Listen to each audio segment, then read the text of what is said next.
Welcome to the Stress Outlet. My name is Dr. Kimberly Quinn, and little Giovanni and I are here today in the late afternoon to talk about, strongly encouraging you to stop pushing your own misery button if you're doing that. Because basically worry is a bad habit. But anyway, as far as the misery thing, there's that old cliche of misery loves company. Misery loves company. No, it's a myth. Misery loves miserable company. So the more you're pushing your own misery button with the worry habit, which is what that is, the more you'll attract other misery button pushers. And that's how it works. That's what it works, because that's what your vibe is. You don't want to do that. You want to shift out of that. And like any other, because worrying is a habit. Worrying is rehearsing anxiety. That's what worry is. It's whatever we practice, we get good at it. I mean, it's just how it works. And like any other unfavorable habit, if you worry enough, it'll begin to feel normal to you. Begin to feel like the natural response to things happening in your life.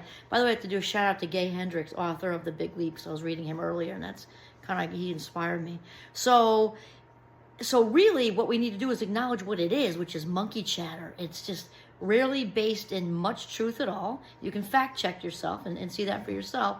So it is like pushing the worry button. So the more you push it, the more it reinforces the worry, the anxiety. It strengthens it, and the more you'll continue to do it. Because remember, the brain loves patterns. So the more you practice, the better you get. You can become, an Olympian, first-class misery button pusher. So what's really important to do is, as they say, nip it in the bud. Catch it when it just starts. Realize it for what it is, rather than resisting and digging claws and everything. Just kind of like, okay, I just had a worrisome thought, which means, okay, I'm anxious today. I'm a little bit anxious today. So what? Who cares? And welcome to the human race. This is a much better way to deal with it, rather than digging in and allowing it and encouraging it to continue. Because then, like I said, it's like a big wet snowball rolling downhill, getting stronger.